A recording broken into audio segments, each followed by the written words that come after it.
Hi viewers, welcome to our channel. ప్రస్తుతం మనతో పాటు సీనియర్ జర్నలిస్ట్ దాము బాలస్వామి వారితో మాట్లాడదాం. నమస్కారం సార్. నమస్తే సార్, రీసెంట్గా చంద్రబాబు గారు ఒక స్టేట్మెంట్ ఇచ్చారు. 40 మంది వైసీపీ ఎమ్మెల్యేలు తనతో టచ్లో ఉన్నారని, తనకు గ్రీన్ సిగ్నల్ ఇస్తే చాలు వచ్చి తనతో జాయిన్ అయిపోతారని చెప్పారు. మరి ఇది జగన్ గారికి ఒక షాకింగ్ న్యూస్గా చెప్పుకోవచ్చు అనుకుంటా. మరి అంతమంది ఒకేసారి టీడీపీలో జాయిన్ అయితే టీడీపీ పరిస్థితి ఏంటి సార్? మరి వైసీపీ పరిస్థితి ఏంటి సార్? చంద్రబాబు ఒక దాదాపు 3 నెలల గ్యాప్ తర్వాత మళ్ళీ ప్రజల్లోకి వచ్చారు. మళ్ళీ దూకుడుగా ఆయన ప్రభుత్వానికి సంబంధించిన అనేక విషయాల మీద విమర్శలు చేయడం, ముఖ్యంగా జగన్ అటాక్ చేయడం చేస్తున్నారు. మళ్ళీ ఒక కొత్త ఉత్సాహాన్ని ప్రజల్లో ముఖ్యంగా తెలుగుదేశం కేడర్లో నింపుతున్నట్టుగా మనం అర్థం చేసుకోవచ్చు. ఆ క్రమంలో ఆయన అనేక స్టేట్మెంట్లు కూడా ఇస్తున్నారు. ఒకటి వైరల్ అవుతుంది, అదేంటంటే జగన్ గాని ఓడిపోతే అతని బాడీ కూడా దొరకదు అని చంద్రబాబు అన్నాడని ఒకటి బాగా వైరల్ చేస్తున్నారు తెలుగుదేశం వాళ్ళు. ఇప్పుడు రీసెంట్గా ఆయన నిన్న 40 మంది వైసీపీ ఎమ్మెల్యేలు నాకు టచ్లో ఉన్నాడని ఒక బాంబు పిలిచాడు. సో ఇదేంటంటే గత కొంతకాలంగా వైసీపీ ఏం చేస్తుందంటే ప్రక్షాళన మొదలుపెట్టింది. ఇంతవరకు మాటలే ఉన్నాయి, అప్పుడప్పుడు పుకార్లు వస్తున్నాయి.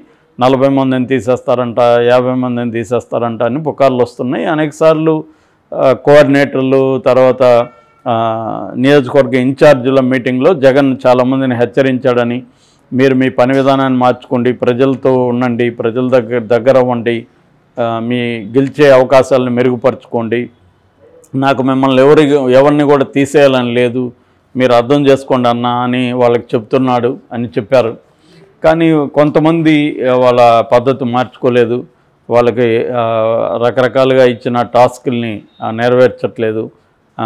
అంటే గడపకు ప్రభుత్వం అలాంటి దాన్ని వాళ్ళు సరిగ్గా చేయలేదు. సో దీని మీద అంతా దాదాపు 10 సర్వేల్ని జగన్ తెప్పించుకున్నాడు. ముఖ్యంగా ఆయనకి ప్రశాంత్ కిషోర్ టీం ఆయన లేడు, కానీ ఆయన టీమే పనిచేస్తుంది. సో ఆ టీం ద్వారా తను దాదాపు 10 సర్వేలు తెచ్చుకొని మొత్తం సమగ్రంగా సమీక్షించి, కొన్ని చోట్లేమో ఎమ్మెల్యే క్యాండిడేట్లు కానీ అక్కడున్న నియోజకవర్గ ఇన్ఛార్జీలు కానీ సరిగ్గా పనిచేయట్లేదు, వాళ్ళు గెలుపు అవకాశాలు లేవు అనేది ఒకటి. కొన్ని చోట్లేమో సామాజిక సమీకరణాలు, సోషల్ ఇంజనీరింగ్ అది మార్చాలి అనేది కూడా ఆయన అనుకుంటున్నారు. ఎందుకంటే ఇప్పుడు తెలుగుదేశం జనసేన కలవడం అనేది ఒక కాపు కమ్మ సామాజిక వర్గాలు కలుస్తున్నారు. కొన్ని చోట్ల కాపు సామాజిక వర్గం ముఖ్యంగా ఉమ్మడి తూర్పు పశ్చిమ గోదావరి జిల్లాల్లో చాలా గణనీయమైన ప్రభావాన్ని చూపించగలదు, ఎవరు గెలుస్తారనే దాని మీద. సో ఈ కాంటెక్స్ట్లో జగన్ కూడా ఏంటంటే కొన్ని రకాలైన డ్రాస్టిక్ నిర్ణయాలు తీసుకోవాలనుకుంటున్నారు సామాజిక పరంగా. అంటే ఈ కలుస్తున్నారు కాబట్టి మిగతా బీసీలు కానీ లేకపోతే దళితులు వీళ్ళకి సంబంధించిన ఇంపార్టెన్స్ని పెంచడం పార్టీలో. సో సీట్లు వాళ్ళకి ఎక్కువడం, కొన్ని చోట్ల డామినెంట్గా ఏ కులం ఉందో అక్కడ ఎవరు గట్టిగా ప్రత్యర్థిని ఎదుర్కోగలరో వాళ్ళని పెట్టడం. అందువల్ల కొంత రీషఫలింగ్ కొన్ని చోట్ల చేస్తున్నారు, కొన్ని చోట్ల ఎమ్మెల్యేలని ఎంపీలని ఎమ్మెల్యేలుగాను చేస్తున్నారు, కొన్ని చోట్ల తీసేస్తున్నారు. దాదాపు 30 మంది సిట్టింగ్ ఎమ్మెల్యేలకి ఈసారి టికెట్లు దొరకవని చెబుతున్నారు, ఇంకొక 30 మందిని రీషఫలింగ్ చేస్తున్నారు. సో ఈ క్రమంలో ఏమవుతుందంటే కొంతమంది ఇది జగన్ చేస్తున్న ఇదంతా నచ్చని వాళ్ళు రిజైన్ చేసి బయటకు వస్తున్నారు. వాళ్ళకు ఉండే ఆల్టర్నేటివ్ తెలుగుదేశం లేకపోతే జనసేన, ఎటైనా వాళ్ళిద్దరూ ఒకటే కాబట్టి వాళ్ళకి అక్కడ ఏది కుదిరితే దాంట్లో జాయిన్ అవ్వాలని అనుకోవడంలో ఏమీ తప్పు లేదు. మామూలుగా అయితే ఆల్రెడీ 4 వైసీపీ నుంచి వచ్చేసారు. గతంలోనే ఆనం రామనారాయణ రెడ్డి, కోటంరెడ్డి, శ్రీధర్ రెడ్డి వీళ్ళిద్దరూ ఆల్రెడీ తెలుగుదేశంలో జాయిన్ కూడా అయిపోయారు. ఇంకా 2 నిన్న జాయిన్ అయ్యారు. వాళ్ళల్లో ఉండవల్లి శ్రీదేవి, మేకపాటి చంద్రశేఖర్. ఒక నెల్లూరు జిల్లాలోని 3 బయటకు వచ్చేసారు. ఇప్పుడు ఈమె ఉండవల్లి రాజధాని ప్రాంతం నుంచి ఈమె కూడా బయటకు వచ్చింది. సో వీళ్ళిద్దరూ కూడా చేరారు. సో 4 ఎమ్మెల్యేలు ఆల్రెడీ చేరిపోయారు తెలుగుదేశంలో. ఇంకా 40 మంది టచ్లో ఉన్నారంటున్నారు. ముఖ్యంగా ఉమ్మడి కృష్ణా జిల్లాలో 5 మంది సిట్టింగ్ ఎమ్మెల్యేలు మాతో టచ్లో ఉన్నారని బోండా ఉమా నిన్న ప్రకటించాడు. అట్లాగే శ్రీకాకుళం నుంచి చిత్తూరు వరకు చాలామంది రాబోతున్నారు అనేది చెబుతున్నారు. ఇక రాయలసీమలో ఒక ఎంపీ, మాజీ నేత, మాజీ మంత్రిగా చేసిన ఆయన రెడీగా ఉన్నాడని చెప్తున్నారు. అట్లాగే విజయనగరం, ప్రకాశం జిల్లాలో ముఖ్యమైన నేతలు రెడీగా ఉన్నారని చెబుతున్నారు. సో ఇదంతా చూస్తున్నప్పుడు తెలుగుదేశంలోకి వైసీపీ నుంచి పెద్ద ఎత్తున వలసలు వస్తాయనేది అంటున్నారు. అయితే దీనివల్ల ఇప్పుడు జగన్కి ఏం నష్టం, చంద్రబాబుకి ఏం లాభం, ఇవన్నీ మనం మాట్లాడుకుంటే యాక్చువల్గా జగన్ ఇవన్నీ ఆలోచించే కదా చేస్తున్నాడు. అతనేదో అంటే వాళ్ళేదో జగన్ ప్రభుత్వం మీద అసంతృప్తి పొంది రావట్లే, జగన్ చేసే చర్యల వల్ల వస్తున్నారు. జగన్ ఒక చర్య చేస్తున్నాడంటే అంటే ఒక వ్యక్తిని సీటు ఇవ్వట్లేదంటే ఈ వ్యక్తి తెలుగుదేశంలో చేరొచ్చు, చేరితే మనకు నష్టం ఎంత అనేది అతను క్యాలిక్యులేట్ చేసుకోకుండా ఆ పని చేయడు. కాబట్టి అతను క్లియర్గా క్యాలిక్యులేట్ చేసుకుంటాడు. వాళ్ళు వైసీపీ వాళ్ళు అని చెప్తున్నారేమంటే మేము కొంతమంది స్క్రాప్ అంటే పనికిరాని చెత్త అని మేము బయటికి పారేస్తుంటే ఆ చెత్తను తెలుగుదేశం తీసుకుంటుంది. దాన్ని బట్టి తెలుగుదేశం పరిస్థితి మీరు అర్థం చేసుకోండి. అంటే తెలుగుదేశంకి ఇన్హెరెంట్గా అక్కడ ఆర్గానిక్గా లీడర్షిప్ లేదు కాబట్టి మేము పంపించిన చెత్తని వాళ్ళు తీసుకుంటున్నారు. ఫర్ ఎగ్జాంపుల్ ఉండవల్లి శ్రీదేవి కావచ్చు, ఇప్పుడు నేను చెప్పిన ఈ ముగ్గురు కావచ్చు రెడ్లు. సో ఇలాగా మేము బయటికి పంపించేసిన వాళ్ళని తెలుగుదేశం తీసుకుంటుందంటే తెలుగుదేశం ఎంత బలహీనంగా ఉందో మీరు అర్థం చేసుకోండి అన్న పరిస్థితిలో వాళ్ళు మాట్లాడుతున్నారు. ఓకే, ఇటు తెలుగుదేశం ఒక మైండ్ గేమ్ స్టార్ట్ చేసిందని కూడా వైసీపీ చెప్తున్నారు. ఎందుకంటే వీళ్ళు ఏం చెప్తున్నారంటే వైసీపీ ఖాళీ అయిపోతుంది, వైసీపీలో 40 మంది మా దాంట్లోకి వచ్చేస్తున్నారు, దాన్ని బట్టి వైసీపీలో గెలుస్తారని ఎవరికి నమ్మకం లేదు అన్న ఒక నెరేటివ్ని తెలుగుదేశం తీసుకెళ్తుంది.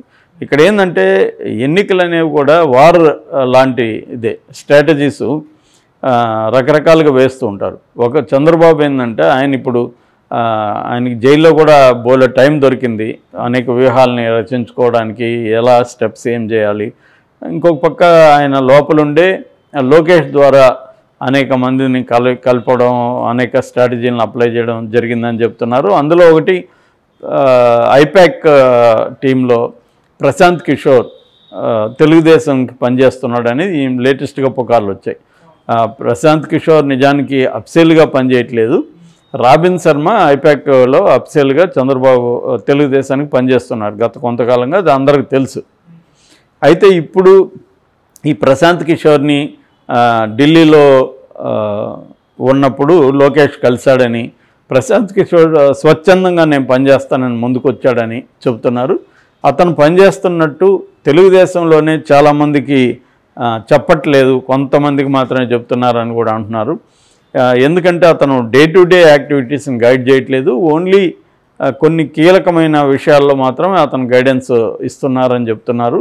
రాబిన్ శర్మ అతనికి కూడా మధ్య వైరుధ్యం ఏం లేదు, ఎందుకంటే గతంలో కూడా రాబిన్ శర్మ ప్రశాంత్ కిషోర్తో కలిసి వాళ్ళ టీంలో పనిచేస్తాడు కాబట్టి రాబిన్ శర్మ కూడా దానికి ఓకే చేశాడని చెప్తున్నారు. సో అదొకటి.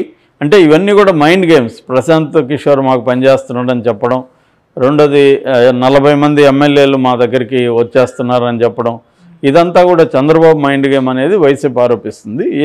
ఏమైనా వైసీపీ జగన్ ముఖ్యంగా కొంత డ్యారింగ్ స్టెప్ తీసుకుంటున్నట్టుగా మనం అర్థం చేసుకోవచ్చు. ఎందుకంటే తెలంగాణతో కంపేర్ చేసినప్పుడు తెలంగాణలో సిట్టింగ్ ఎమ్మెల్యేలు 30 మంది మాత్రమే గెలుస్తారని లాంగ్ బ్యాకే కేసీఆర్కి Prashant Kishor team survey submit చేసినా కూడా ఈయన ధైర్యం చేయలేదు, సిట్టింగుల్ని ఎక్కువ మందిని ఆయన మార్చలేదు. అందువల్ల ఇప్పుడు సిట్టింగుల మీద వ్యతిరేకత ఉన్న ఒక 30 మంది వరకు ఓడిపోయారని చెప్తున్నారు. సో దీనివల్ల కూడా తెలంగాణ ఎన్నికలకు ముందే జగన్ ఈ ప్రాసెస్ స్టార్ట్ చేశాడు. అయితే దీనివల్ల జగన్ ఏంటంటే జగన్ తన స్ట్రాటజీకి బలం చేకూరినట్టు అయింది. ఎందుకంటే ప్రాక్టికల్గా తెలంగాణలో ఏం జరిగిందో ఆంధ్రప్రదేశ్లో కూడా జరిగే అవకాశం ఉంది కాబట్టి మనం దాన్ని అవాయిడ్ చేద్దామని జగన్ అనుకుంటున్నట్టుగా తెలుస్తుంది. అయితే తెలుగుదేశంలో వీళ్ళందరూ చేరితే వాళ్ళు చెప్తున్నట్టు స్క్రాప్ అంతా చేరితే తెలుగుదేశం నష్టం కదా అనే ప్రశ్న కూడా వస్తుంది. అది కూడా చంద్రబాబు చెప్పారనన్నా. చంద్రబాబు ఏమన్నారంటే వచ్చిన వాళ్ళకందరికీ మేము టికెట్లు ఇచ్చేమి, మేము పార్టీలో చేర్చుకొని టికెట్లు ఇవ్వము, అందులో బలమైన నాయకులు ఎవరైనా వస్తే వాళ్ళకి మేము పార్టీలో చేర్చుకుంటాం, వాళ్ళకి సముచితంగా వాళ్ళని మేము అకామిడేట్ చేస్తాం. కానీ బలహీనంగా వాళ్ళు అక్కడ పనికిరారనుకునే వాళ్ళని మేమైతే నెత్తన పెట్టుకోమనేది కూడా చంద్రబాబు నాయుడు. చంద్రబాబు కూడా ఈసారి ఏంటంటే మైండ్ గేమ్కి సంబంధించి బయట ఏం మాట్లాడుతున్నాడు అనేది వేరే విషయం. ఆయన కూడా ఈసారి ఖచ్చితంగా అనేక సర్వేలు చేసుకొని ఈ క్యాండిడేట్ 100% గెలుస్తాడు అనుకుంటేనే టికెట్లు ఇచ్చే ఇది కనిపిస్తూ ఉంది. Okay, thank you sir.